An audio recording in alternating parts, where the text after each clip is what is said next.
आपको बोलना चाहते हैं, बंगाल में जो अभी सरकार चल रहा है सिर्फ नाम का सरकार चल रहा है, आखिर में सर्कस चला रहा है। जी फिक फिक করে এসে বলছে আমি থাকতে এসআইআর হতে দেব না, অলরেডি কাগজ নিয়ে আপনাকে আমাকে ছুটাছুটি করতে। সেকুলার ফ্রন্ট কল দিচ্ছে 2026 সালে যদি আমাদেরকে আপনারা সরকারে নিয়ে আসেন, আমরা এই 5 বছর একটা সরকারের সময় পাই, 5 বছর 5টা জেলাতে আমরা কলকাতার পিজি এনআরএস আরজি করের মতো স্টার হসপিটাল আমরা বানিয়ে দেব। তাহলে গ্রামের মানুষকে আর শহরে উপস্থিত হতে হবে না। আমরা কল দিচ্ছি আপনাদের। আজকে দেখলে দেখা যাবে শিক্ষা ব্যবস্থা তলানিতে চলে যাচ্ছে। 2012 থেকে 2024 এই সমকালে পশ্চিম বাংলায় প্রায় 25,000 প্রাইমারি স্কুল বন্ধ হয়ে গিয়েছে। আজকে আমরা এই মঞ্চ থেকে ঘোষণা দিচ্ছি, শুধু বন্ধ হয়ে যাওয়া স্কুলগুলো চালু করা নয়, নতুন নতুন শিক্ষা প্রতিষ্ঠান হবে, কলেজ তৈরি হবে, নতুন নতুন শিক্ষা প্রতিষ্ঠান হবে, কলেজ তৈরি হবে, সাথে সাথে ইউনিভার্সিটিও তৈরি হবে। দুর্ভাগ্য আমাদের মুর্শিদাবাদ জেলা সারা ভারতবর্ষের পিছিয়ে থাকা জেলাগুলোর মধ্যে যদি আমরা খোঁজ করি একটা জেলা পাবো মুর্শিদাবাদ জেলা, সেই জেলাতে এখনো পর্যন্ত একটা ফুল ফ্লেজের ইউনিভার্সিটি দেখতে পাচ্ছি না। আমরা শুধু মুর্শিদাবাদ জেলা নয়, 10 লক্ষ 20 লক্ষ মানুষের গড়ে প্রতিটা জায়গায় আমরা ইউনিভার্সিটি তৈরি করব। উচ্চ শিক্ষায় শিক্ষিত যাতে হতে পারে আমাদের সমাজের ছেলেরা, তার ব্যবস্থা আমরা করব যদি 2026 সালে বাংলার মানুষ আমাদেরকে সুযোগ দেয়। আপনাদের জানিয়ে রাখি, আজকের রাজ্য সরকার যে দ্বিচারিতা করছে সংখ্যালঘুদের সাথে, দলিতের সাথে, আদিবাসীর সাথে, সেই বঞ্চনা থেকে আমরা অবসান ঘটাবো। हमारे यहाँ पे प्यारे, हमारा सबका प्यारा बाबा साहेब अम्बेडकर जी का उनका 3rd जनरेशन प्रकाश अम्बेडकर जी एसएचएन एखाने। हम आपको बोलना चाहते हैं, बंगाल में जो अभी सरकार चल रहा है सिर्फ नाम का सरकार चल रहा है, आखिर में सर्कस चला रहा है। क्योंकि यहाँ पे 100 पॉइंट रोस्टर के अनुसार से 22% दलित को जॉब मिलना चाहिए, लेकिन ऑफिशियल ये लोग 22% दलित को जॉब दे रहा है, लेकिन उसमें से 10% असली दलित नहीं है। फेक सर्टिफिकेट डाल के दलित का जहाँ है ये सरकार छीनना चाहते हैं। हम लोग का लड़ाई है 22% असली जो दलित है उनको जॉब मिले, वही लड़ाई हम लोगों का है। यहाँ पे 6% रिजर्वेशन है एसटी कम्युनिटी के लिए।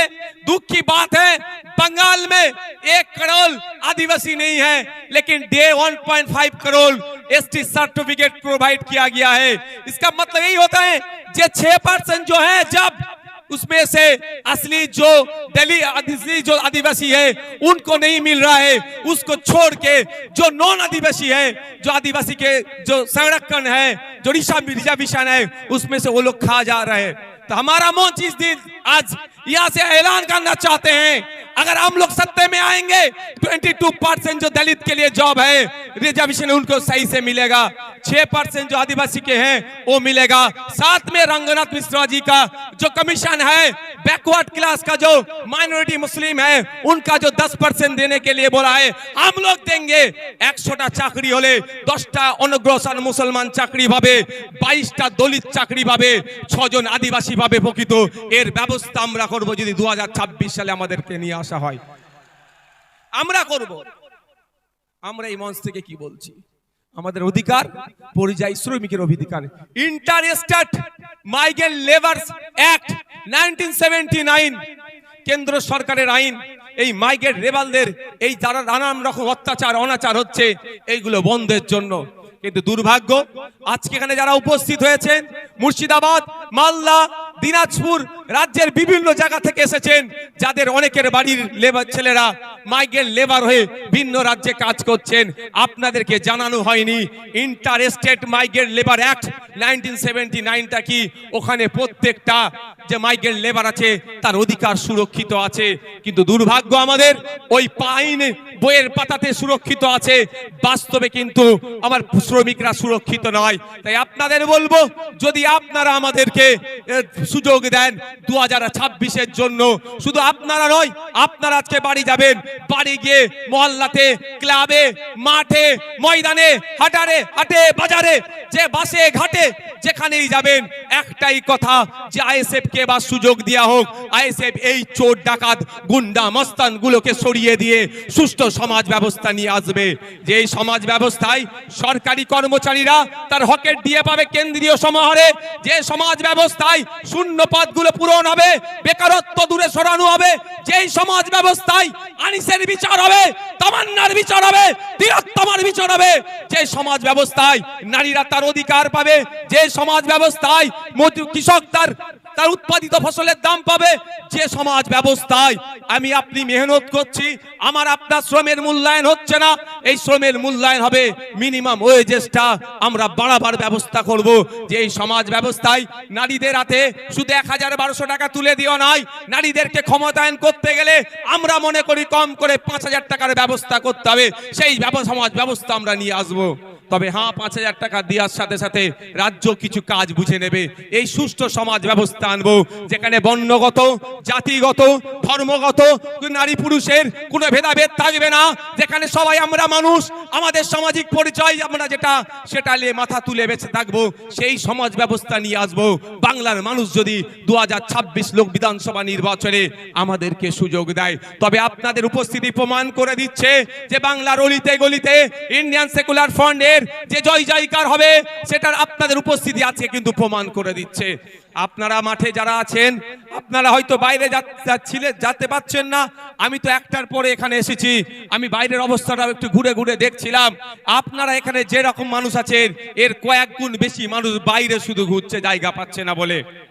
আপনাদের ঘোষণা অনুযায়ী আমি গত বছর ঘোষণা দিয়েছিলাম, আমরা বলেছিলাম আমরা চেষ্টা করব কলকাতায় ব্রিগেডে করা, কিন্তু আমরা যখন অ্যাপ্লিকেশন করেছি আমাদেরকে জানানো হয়েছে এই সময় এই আর্মিদের কোনো একটা ট্রেনিং চলছে, সেই মার্চ মাস পর্যন্ত ব্রিগেড ময়দান দেওয়া যাবে না। সুতরাং আমরা সেখানে ওই জন্য বুক করতে পারিনি, ফলে আমরা এখানে বুক করেছি। তবে আপনারা সাথ দিলে শুধু ভাঙড় থেকে নয়, রাজ্যের বিভিন্ন প্রান্ত থেকে 2026 বিধানসভায় ডবল ডিজিটের বিধায়ক ইন্ডিয়ান সেকুলার ফ্রন্ট পাচ্ছে। তারপরে আমরা আশা করব, এবং আর্মিদের ট্রেনিং কখন আছে সেটাও প্রয়োজনে দেখে নেব, তার ট্রেনিং এর ফাঁকে বা ট্রেনিং এর পরেই আপনাদের সাথ নিয়ে আবার আপনাদেরকে নিয়ে কলকাতায় আমরা ব্রিগেড ময়দান ভরাবো অধিকারের জন্য। বন্ধুগণ, আজকের এই অধিকার সবাই বিভিন্ন বিষয় ছিল, অনেকে চর্চা করেছে। আমি টু দা পয়েন্ট এসআইআর নিয়ে একটু বলতে চাই। আপনারা কারা শুনতে চান একটু হাত তুলে দেখান তো, এটা হাতটা তুলে রাখুন, হাতটা একটু তুলে রাখবেন। অসুবিধা হচ্ছে না তো কারো? অসুবিধা হচ্ছে না তো? ইভিএম মেশিনের সামনে গিয়ে খাম চিহ্নটা দেখবো, আর যেখানে খাম চিহ্ন থাকবে না আমাদের নেতৃত্বরা যেটা বলবেন সেখানে আমরা অন্য কোন বুদামে হাত দেওয়ার দরকার নাই। আমি এসআইআর নিয়ে গুটি কয়েক কথা বলবো বলে আমি বক্তব্য শেষ করে দেবো। আমি কথা দিয়েছিলাম শীতকালের বেলা সকাল সকাল আসুন, সকাল সকাল ছেড়ে দেবো, কথা দিয়েছিলাম তো। আমি আপনাদের এসআইআর নিয়ে বলছি, এই একদম মাথায় ঢুকিয়ে নিন, এই এসআইআর যে সমস্যা তৈরি হয়েছে, এই সমস্যা তৈরির পেছনে দুটো রাজনৈতিক দল সম্পূর্ণভাবে দায়ী। তৃণমূল বিজেপি মিলে এসআইআর নামক সমস্যাটাকে তৈরি করছে ইলেকশন কমিশন অফ ইন্ডিয়াকে সামনে রেখে। তাই আমাদের যেভাবে অহেতুক হয়রানি পেরেশানি করা হচ্ছে, এর জবাব আমরা ইভিএম মেশিনে গিয়ে এই তৃণমূল আর বিজেপির বিরুদ্ধে আমরা দিয়ে দেব। আমি প্রমাণ দেব আপনাদের, প্রমাণ ছাড়া আমি কথা বলি না, আমি প্রমাণ দিয়ে দেবো একটা একটা করে। যদি আপনাদের শোনার এনার্জি থাকে আমি তাহলে শোনাবো। এনার্জি আছে তো ভাই? তাহলে আমি শুনিয়াবো। একটু পোলটা খোলা দরকার। সাপ হয়ে কামড়াচ্ছে আর ওজা হয়ে ঝাড়ার চেষ্টা করছে। সাপকেও ধরতে হবে আর কামড়ানোতে আসার আগে তাকে ধরে নিতে হবে। আপনাদের মাবি বলে রাখি, 2021-এ নির্বাচন পার হয়েছিল সিএ এনআরসির ভয় দেখিয়ে, সিএ এনআরসি করে দেশ থেকে তাড়িয়ে দেবে।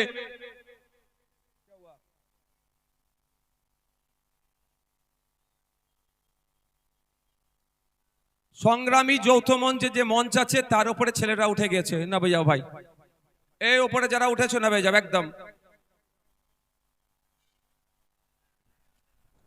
একদম নেমে যাও, এটা অনৈতিক কাজ, নেমে পড়ো চাল থেকে।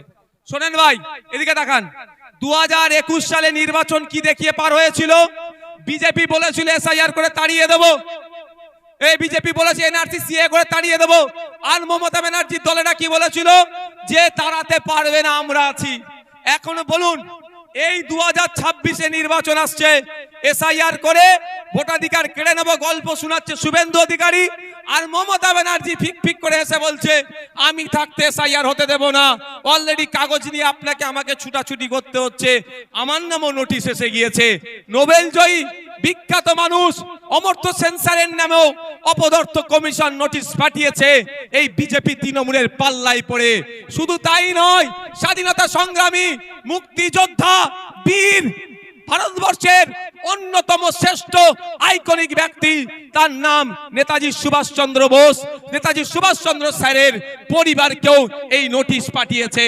তাই আপনাদের বলবো, 2026-এর বৈতরণী পার করার জন্য তৃণমূল আর বিজেপি এসআইআর নামক এই সমস্যাটার অবতরণ করেছে। তাই আপনাদের বলবো, এই সমস্যাতে অহেতুক হয়রানি করার চেষ্টা হচ্ছে, তবে আপনি আতঙ্কিত হবেন না। দিন দেওয়ানে বলেছিলাম স্বচ্ছ এসআইআর করলে সহযোগিতা করব, আজকেও বলছি স্বচ্ছ এসআইআর মিন্স ভোটার লিস্ট স্বচ্ছ হোক, মৃত ভোটারের নাম বাদ যাবে।